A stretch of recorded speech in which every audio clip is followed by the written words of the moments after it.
Hello मेरे प्यारे बच्चों, आप सब कैसे हो? उम्मीद है आप सब अच्छे होंगे। मैं हूँ आपके साथ आकांक्षा चंद्राकर, आपकी मैथ्स टीचर। जैसे कि अभी मैं मैथ्स पढ़ाने वाली हूँ क्लास 8 का। सबसे पहले मैं अपना क्वालिफ़िकेशन बताऊँगी। जो मैंने शिक्षा ग्रहण की है वो मैं बताना चाहूँगी आपको। तो सबसे पहले मैं बताना चाहूँगी कि मैंने इंजीनियरिंग किया है केमिकल ब्रांच में, और मैंने बीएड किया है, जो टीचर लोग करते हैं, तो वो मैंने बीएड किया है। फिर उसके बाद मेरे पास 3 साल का स्कूल में पढ़ाने का एक्सपीरियंस है, 8th 9th 10th मैथ्स ही। और उसके अलावा मैं कोचिंग भी पढ़ाती थी, ट्यूशन भी लेती थी। उसका एक्सपीरियंस मेरे पास टोटल 5 से 6 साल है। ठीक है, तो मैं आज पढ़ाने जा रही हूँ क्लास 8th का लेसन फर्स्ट। जैसे आप जान सकते हो, पार्ट 1। पार्ट 1 का नाम है वर्ग एवं घन।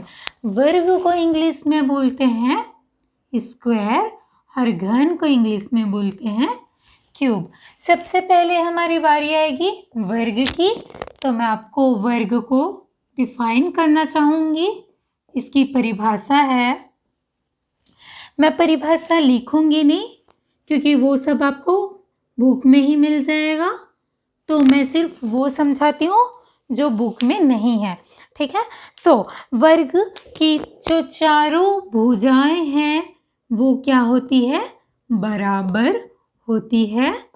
और उसके अलावा चारों कोणों का भी मान भी क्या होता है? हमेशा बराबर होता है। चारों कोण का मान बराबर होता है, यानी आपको पता तो होगा कि चतुर्भुज के चारों कोणों का मान कितना होता है? टोटल 360। तो 360 को अगर 4 से भी डिवाइड करोगे तो कितना आता है? 90। तो ये उतने का ही होता है। एक कोण जो होता है 90 अंश का होता है। इसका सिर्फ मैं एग्जाम्पल बताना चाहूँगी। जैसे वर्ग आप किसको बोलोगे? अभी लॉकडाउन था, राइट? तो लॉकडाउन में आप लोग लूडो खेले होगे, बहुत फेमस था लूडो, है ना? आप लोग भी लूडो खेले होगे। घर पे ही रहना था तो लोग लूडो ही खेलेंगे, और लूडो में जो गोटी होती है उसे वर्ग कहा जाता है। जैसे कि मैं सेकंड एग्जाम्पल बताना चाहूँगी आपको। डेयरी मिल्क का चॉकलेट होता है इतना लंबा सा, है ना? उसमें एक एक पीस, जैसे हम बहुत सारे भाई बहन हुए तो उस डेयरी मिल्क का एक एक पीस सब तोड़ तोड़ के खाते हैं फैमिली में, राइट? सबको एक एक पीस मिलता है। जो एक एक पीस मिलता है ना, जो जिसकी, जैसे कि ये है डेयरी मिल्क और ये है उसके खंड, जिसे हम तोड़ तोड़ के खाते हैं फैमिली के एक एक मेंबर। तो ये जो पोर्शन है, एक जो ये वाला भाग है, इसे ही कहा जाता है वर्ग। ठीक है, होप सो आप वर्ग अच्छे से समझ गए होंगे। आपका इतना ही जाना बहुत है। ठीक है, डेफिनेशन आता नहीं है, और अगर आपका कभी डेफिनेशन आ भी गया, परिभाषा अगर आता है, पूछा गया आपको, तो आप बताओगे कि वर्ग की चारों भुजाएं हैं जो बराबर होती है। उसके अलावा चारों कोण भी क्या होते हैं? 90 अंश के होते हैं, यानी कि बराबर ही होते हैं। मैं बताना चाहूँगी वर्ग की का एक आध एग्जाम्पल। जैसे कि 2 का वर्ग क्या हो गया? 4। 2 दूनी 4, 3 तिया 9, 4 चौक 16। 5 की संख्या को 2 बार गुणा करना ही वर्ग कहलाता है। जैसे यहाँ हम 2 को 2 से गुणा किए, 3 को 3 से गुणा किए, 4 को 4 से गुणा किए, वैसे ही सभी सेम संख्या से हम क्या किए हैं?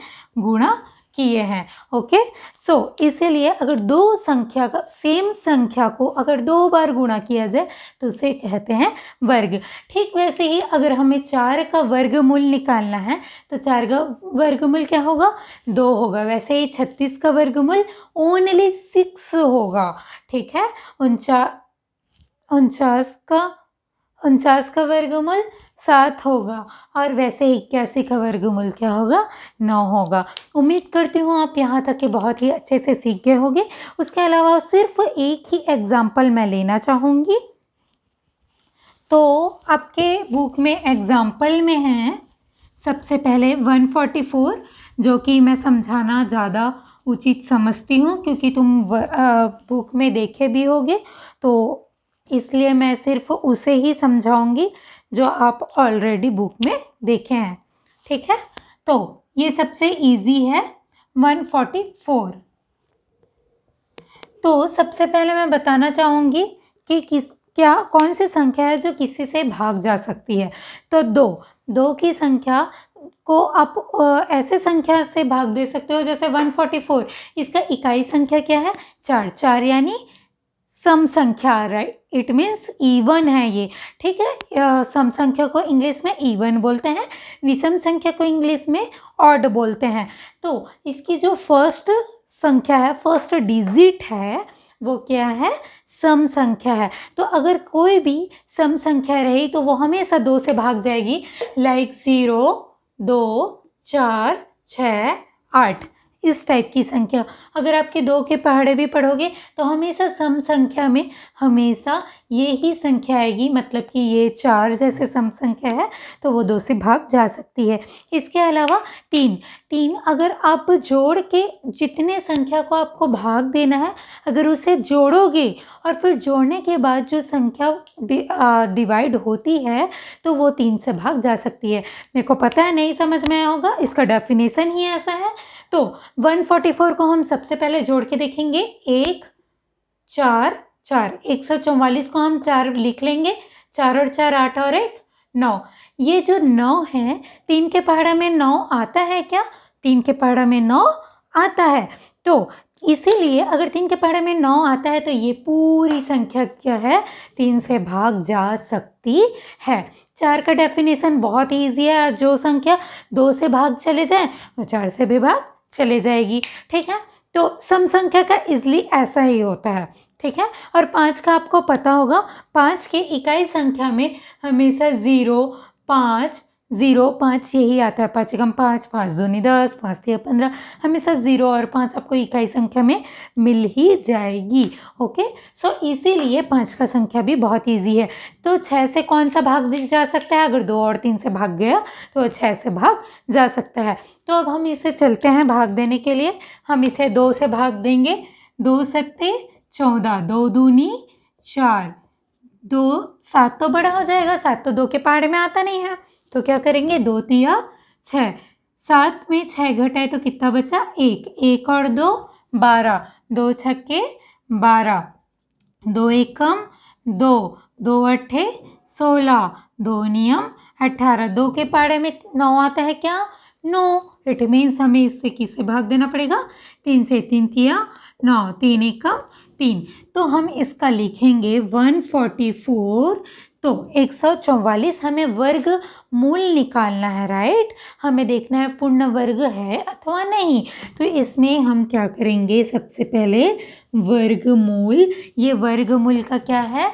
चिन्ह है। इसे इंग्लिश में रूट बोला जाता है, स्क्वायर रूट बोला जाता है, और हिंदी में करनी बोलते हैं या तो वर्गमूल। मैं लिख देती हूँ यहाँ पे, वर्गमूल बोलते हैं या तो बोलते हैं करनी, ओके, और इंग्लिश में बोलते हैं रूट। ओके, सो हमें यहाँ पे क्या क्या से भाग दिए थे उसे यहाँ पे लिखना है। तो 1, 2, 3, 4, यानी 2 जो है वो कितने बार आएगा? 4 बार आएगा, और 3 जो है वो 2 बार आएगा। तो 2 2 का मैंने क्या बताया? वर्गमूल में हमेशा सेम संख्या का 2 जोड़ी बनाते हैं, मतलब एक जोड़ी में 2 संख्या रहेगा। ठीक है, तो 2 को जोड़ी बन गया, 2 का जोड़ी बन गया, 3 का जोड़ी बन गया। तो अगर जोड़ी बनेगा तभी ये संख्या जो है वो वर्गमूल से बाहर निकल सकता है। तो जोड़ी में अगर बाहर निकलेगा तो कितना हो जाएगा? 2, मतलब 2 बार आप जोड़ी में 2 बार जोड़ी बनाए हो, मतलब जोड़ी बनाए हो, पर करनी से निकलने के टाइम में ये कितना हो जाता है? एक संख्या हो जाता है। तो ये 2 हो गया गुणित, ये कितना हो गया? फिर से 2 हो गया गुणित, ये 3 आ गया, तो कितना हो गया? 2 दूनी 4, 4 तिया 12, यानी 144 जो है वो पूर्ण वर्ग है। क्या है? ये पूर्ण वर्ग है। तो यहाँ पे आप क्या लिखोगे? 144 एक पूर्ण वर्ग संख्या है। सिर्फ इतना ही लिखना है तुम्हें और ये क्वेश्चन हो गया सॉल्व। Okay, thank you. मिलते हैं नेक्स्ट वीडियो पे।